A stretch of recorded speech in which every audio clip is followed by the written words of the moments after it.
Yeah, I know. This is, you know, that someone actually like held it like this for one episode. That's way too loud. Okay, wait, can you do the thing you just did? Welcome back to another episode of Climate Jogging Radio, here with your host, Adeline Thompson, and the guest, which is me, Ryan Thrower. Thank you. Climate jogging. We're jogging through we're jogging through the climate issues, and we're here to solve all of them. That's what I was told to believe. You heard it here first. Yeah, exactly. That's going to be our new tagline and quote for this whole project. Okay, I'm into it. What are we talking about? We're going to talk about New Zealand broadly, but more specifically Tarawera and your experience there. And I think that we need to explain a little bit more about like the whole context for this race. I'm going to try to stay way more close to this mic because I feel like otherwise back here it's too far. Also, though, shout out to Daybreak Racing because I'm wearing their sweatshirt, which no one who's listening will be able to see. Okay, so today in this bonus episode, Ryan Thrower, we're going to have you talk about your experience as photographer, filmmaker, documenting the Tarawera race, which happened 2 weeks ago now in Rotorua, New Zealand. Yeah, what is time anyways? I know.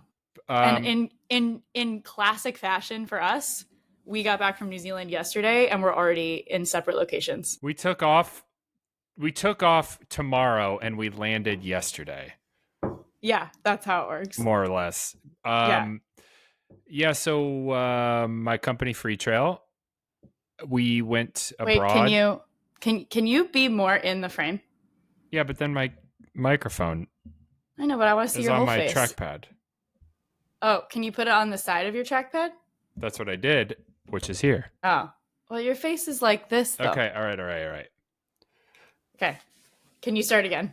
My company, Free Trail, went abroad to cover the race Tarawera, which is there are a couple races, but we covered specifically the 100K. And the top 2 men, top 2 women get a golden ticket and get invited to a 100-miler called Western States, which is the most competitive 100-mile and the original 100-mile. But it's the most competitive 100-mile race in the country of the U.S. And wait, what do you mean the original 100-mile? It was the first 100-miler. Ever? That's real? Yes. I did not know that. Wow. Okay. I mean, there are only so many places that use miles anyways, so, that is what it is. But don't they use kilometer? Oh, okay, anyways, whatever.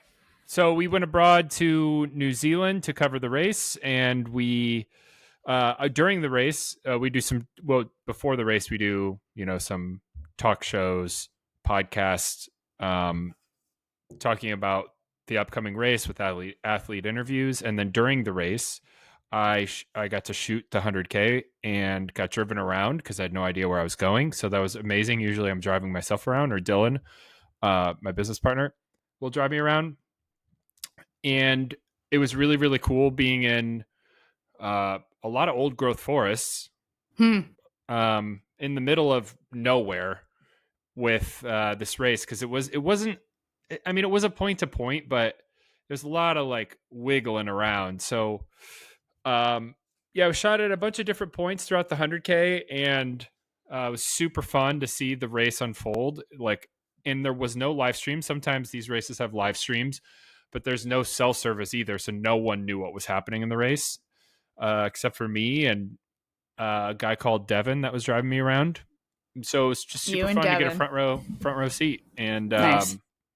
And that was the point of the trip. And then we tacked on time afterwards. But that's and I did. Yeah, that's what spawned the trip, was to go cover the race. And the old growth forest, it seemed, you said, were the redwoods there truly imported from California? Yes, they were imported from California, and that was like, how does that work? I think it was in the 50s or 60s is what Devin said. I didn't look it up, but that was just one section, like near the end of the race, close to Rotorua. Mm-hmm. But the rest, I don't know what the other trees were, but it was very, very beautiful course. Lots of different trees, like not just pine trees, and beautiful bird sounds, and New Zealand's birds awesome there. too because you can just go running through the woods and you're not worried about like snakes and spiders trying to kill you. Like in Australia, everything wants to kill you. Nothing in New Zealand wants to kill you. And so Yeah, it was really fun, really, really fun shooting that race.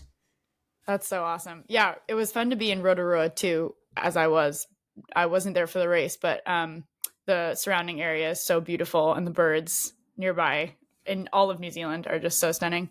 Um, I I saw some images of this, and I was curious, like kind of a two-part question, but were there environmental there might not be. We don't have to force it. But were there environmental components to this race more so than other races you'd seen? Like it really felt, and I guess like the second part of the question is about the Maori and indigenous communities' involvement in the race, because I did see that as part of the kind of intro ceremony and maybe even the award ceremony.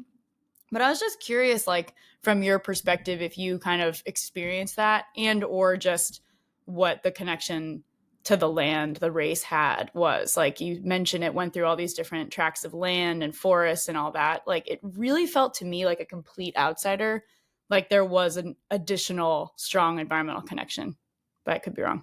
Yeah, I don't know. I don't know all the, if it was actually more environmental or what, but it felt like the more sacred, if that makes Hmm. sense. Like Yeah.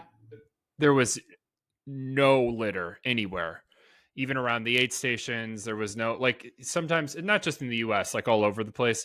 If you go hiking, especially in uh popular areas, you see like there's like toilet paper off the side or beer cans or Coke cans or whatever. I mean, there was nothing, no Hmm. litter. It was very clean.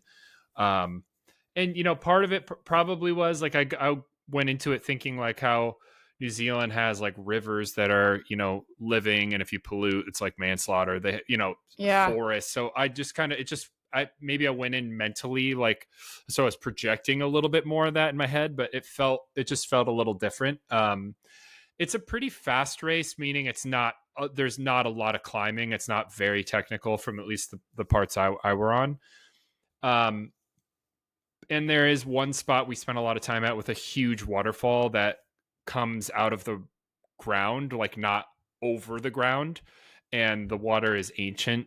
I mean, meaning it takes like hundreds of years to go through the ground Wow. before it comes out. And so that was really, really cool and special. And I know that's not unique to that area, but yeah, it was just the overall. It was very. It felt very wild, and very clean, which is Hmm. a weird thing to say about nature, but it was. And Sounds then, good. yeah, at the beginning and end of the race, there's a really cool like dance ceremony, for lack of a better word, Hmm. with, I think it was called a haka, with the Hmm. Maori people. And so the second you finish this 100K, which was either Dan Jones or Ruth Croft, like you have just been running, like redlining for 7 or 8 hours, and you stand there, and it starts as you're coming up to the finish line. It's not like you cross and you wait a few minutes and they start it. Like it's Oh. starting as you're turning the corner and have 100 yards to go. And so then you finish, take off your hat, and you just kind of experience it. It's very emotional. Both Dan and Ruth got emotional. And then um I don't know who it was, like, as far as like what the title was of the guy, but he came up to Dan and pressed his forehead against Dan and pressed his forehead against Ruth when they won. And it just was this like very cool experience. It was, you could feel, it was like a very cool energy. um Hmm. and then yeah, other than that, I mean, it was a really well put on race. I only followed the front of the race, so I mean, I was at the finish line for a long time. So there was also a 100 miler going on, or 160K. They call it the mila, Yeah. um, Mila. which is actually 100 miles, not 1 mile. Yeah, that had to be explained to me at dinner when you and Dylan were talking about doing the Mila, and I was Yeah, like, "Oh, you guys run a 1 mile?" yeah, Then and I understood. so those finishers were finishing. I think the 100 miler started at 4 a.m. Then there was the 100K started at 7 and the 50K started at 7. And then there was also a 21K. And that was all on Saturday. And the 100 mile, so the 100 mile started at 4 a.m. on Saturday and finished, the last runners finished at like 4 p.m. on Sunday. And actually, I think the last finisher was across like 4:45, like 45 minutes after Yeah. cutoff. But huge applause for the last finisher. But yeah, it was very, very cool experience. I had it. Granted, I had like a very unique experience compared to everybody else. I didn't run the race, and I wasn't like spectating at the finish line. I was driven Yeah. around. I had the front row seat to everything happening. I didn't have to do any research on where to go, which is very That's cool. It's unique rare. for me. Yeah, it's rare for me. And so he just be like, all right, we're going to get out. They're going to be 7Ks into the race, and they'll be ripping, and here in these angles, we'll go down the road a little bit. Back in the car, we'll see him at So 13Ks, nice. and then we'll see him at this waterfall. We got to hike for like 20 minutes, so we got to go. And it was just really, really cool. And I had friends in the race, like a lot of the races, so it's cool to see them and cheer them on. And it's just a very cool experience. It was just so well done, very well put together. And it was Ironman UTMB race. Is that Ironman UTMB race? Yeah. Yeah.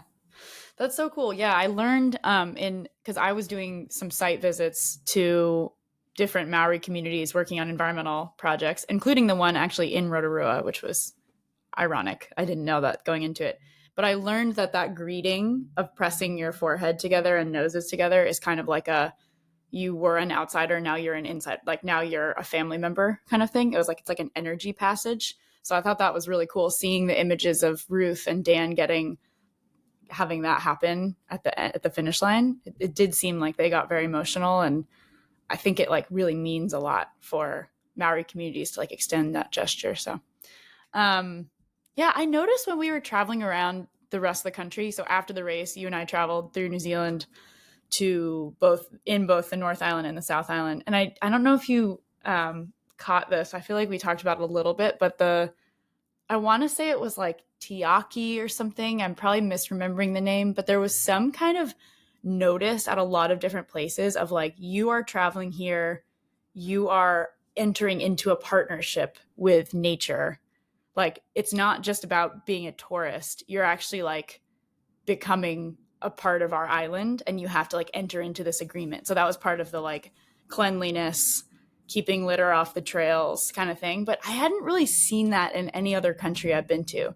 To your point about like things being clean, because I know you said that was like a weird statement, but I completely agree. Like everything felt very I don't even want to use the word pristine, because I feel like that word kind of has connotations around like no humans to access it. It's like very conserved. This felt like a real partnership between humans and nature, which I think from a recreation standpoint is quite fascinating. And I hadn't really seen that in other countries that I've been to.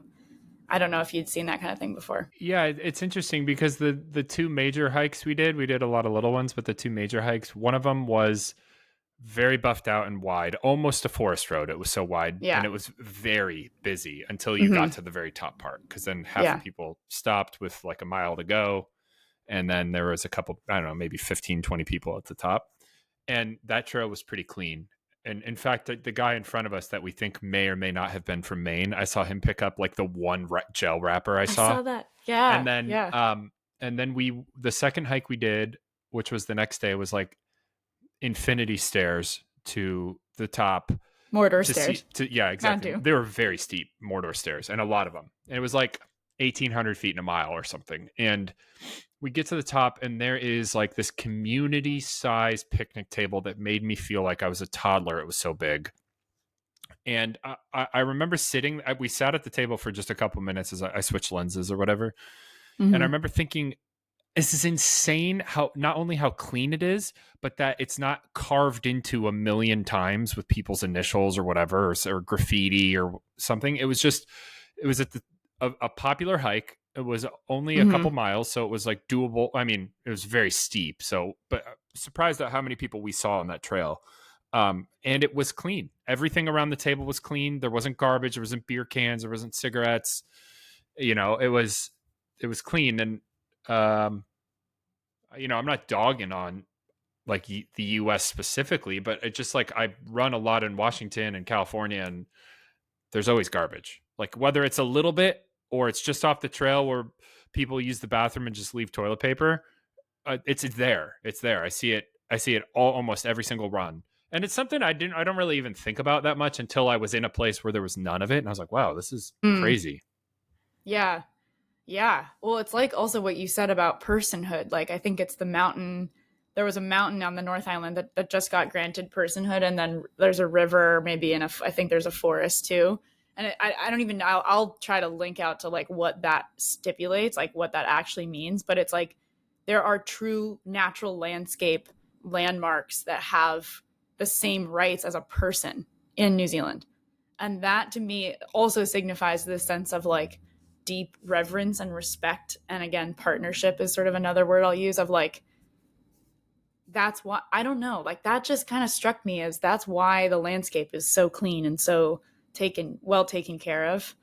And I also was struck by how many people were on both of those trails we hiked. Like there was an access piece there that I felt was really cool, and it didn't feel, and we also made comments on like the gear that folks were wearing of like all different kinds, right? It was like sneakers and cotton shirts and like backpacks of all, so I don't know, like it wasn't kind of the like hardo intimidation factor that I've felt in on many other trails in other countries that maybe I will leave unnamed. But I just felt like there was an access, like alongside the kind of cleanliness and like surprising, um, well taken care of atmosphere. It seemed like in the natural world, it also seemed like everyone and anyone who wanted to access those trails really could. And I mean that from like a mental and emotional standpoint. You know what I mean? Like it Mm-hmm. wasn't just physical. Yeah, and just to be clear, we were celebrating the fact that people were wearing all Yeah. Oh sorts of yeah. stuff, not judging, being like, "What are you No. doing on the trail?" And I mean, there weren't No. Yeah. people in like unprepared style. It was just like, "Yo, I got jean shorts on Yeah. and uh whatever, and I'm gonna and literally carrying like a 1 liter plastic bottle and Yeah. just and a backpack." And I was like, "This it's amazing," because sometimes whether you go to UTMB and everybody outdoes everybody, kit wise and stuff, like what gear you have and what technical stuff. And we joke that we probably had the most expensive gear on.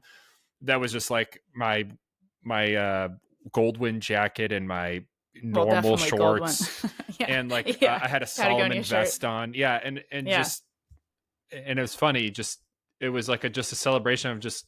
It's like the tallest man on earth has a song called "The Running Styles of New York," and it's just how Yeah. he like observes people. Like anyone can run, like, and you have so therefore, especially in a city where it's like anyone can just go out their door, and it's less of like you don't even have to drive for an hour to the trail.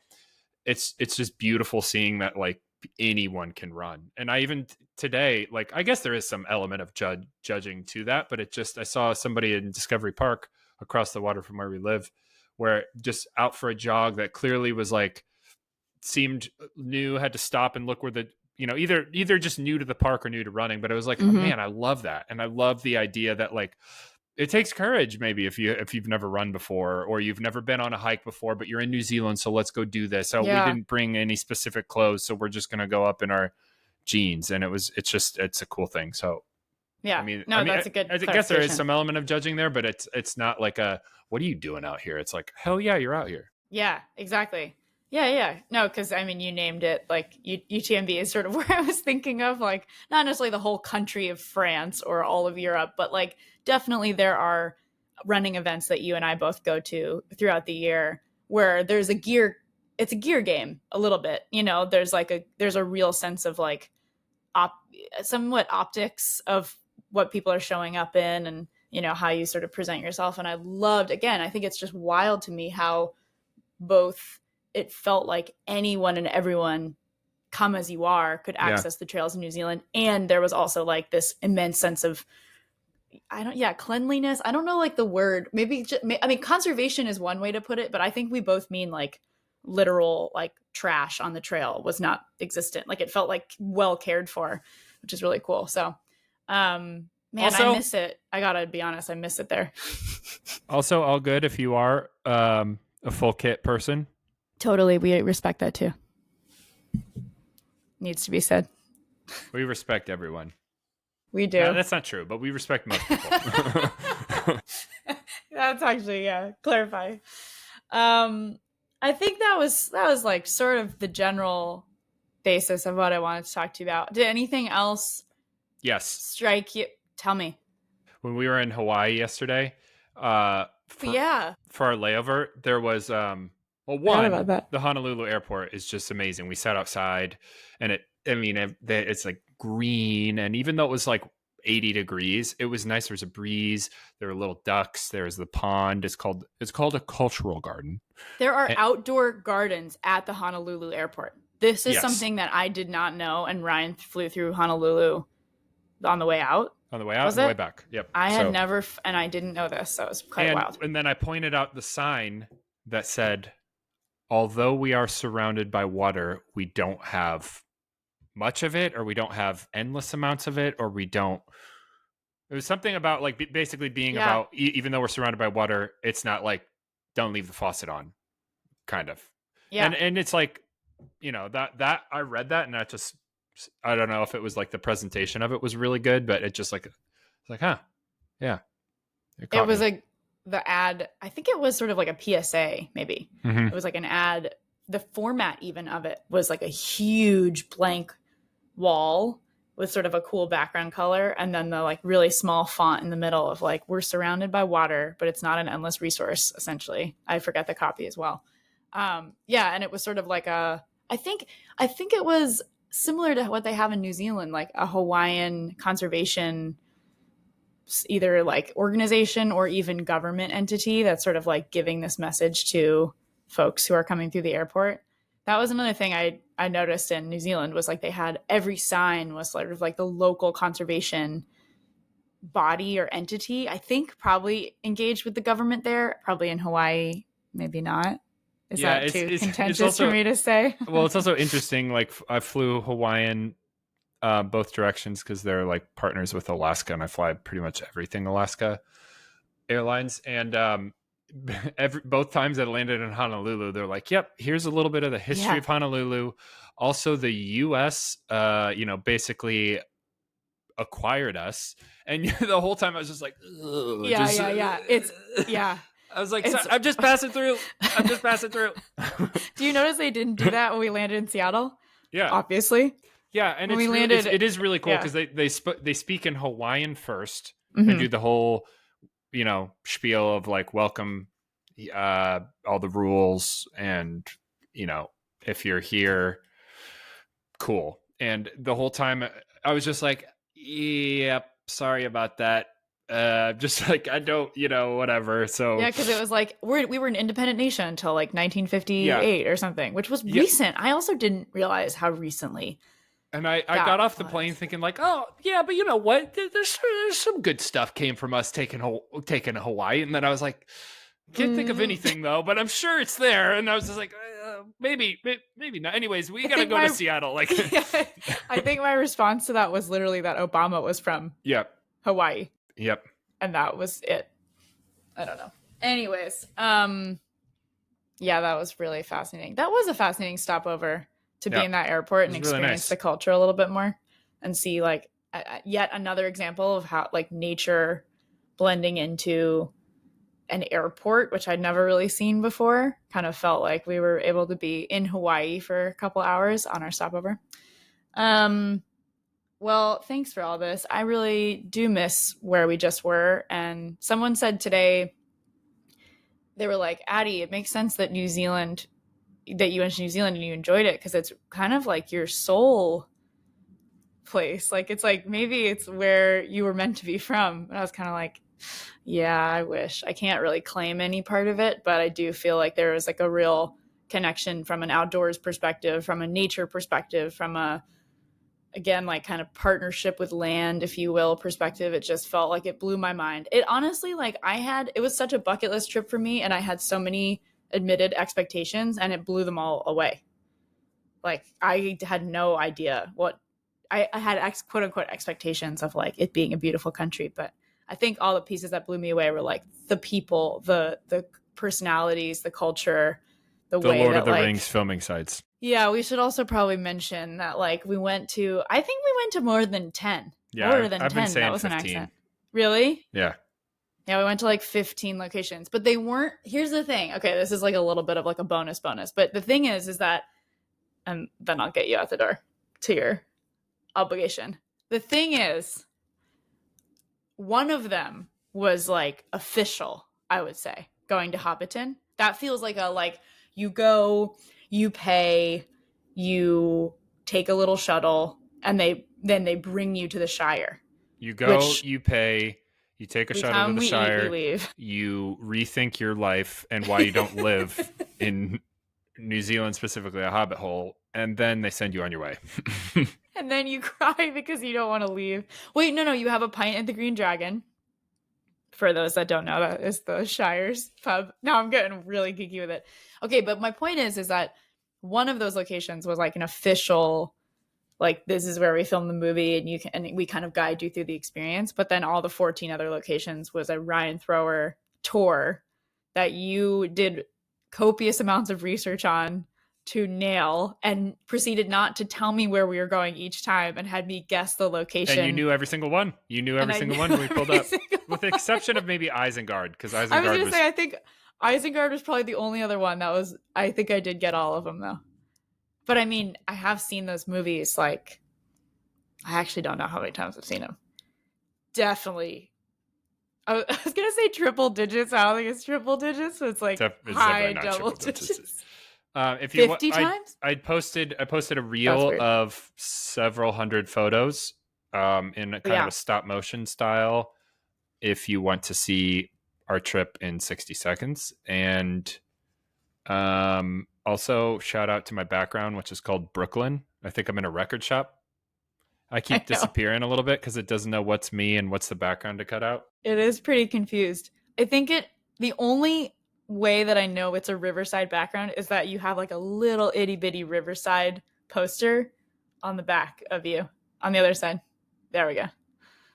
Yeah, but otherwise it looks like a super cool place. I was like, where in our house are you that you've made this wall come to life? Because it looks really cool.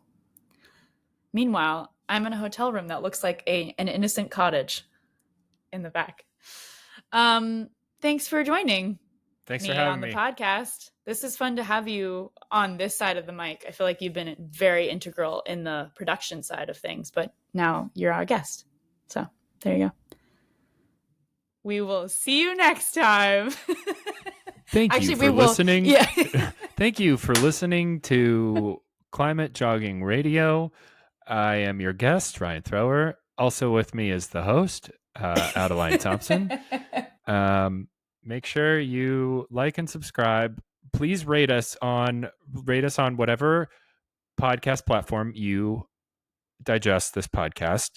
And even if you listen on Spotify, still go over to Apple and rate it. If you listen to Apple, go over to Spotify and like it. And then go to the YouTube, subscribe, throw some comments. It helps the algorithm. Throw some comments on Instagram. Send Instagram reels to your friends because that also helps the algorithm. Also comment. And I think that's it. This is like brand social media 101. We should do a separate podcast where I just interview you about that. Actually, that's not a bad idea. We should probably do that. But that's for paid subscribers only. That's for paid subscribers only, and maybe a totally different show. Ryan just did all the show notes that he's wanted me to do for weeks, and I haven't done. I never ask people to rate. I never ask people to like and subscribe. This is the time, though. This is good. I'm going to do that this time because of you. So thank you. Welcome. Okay.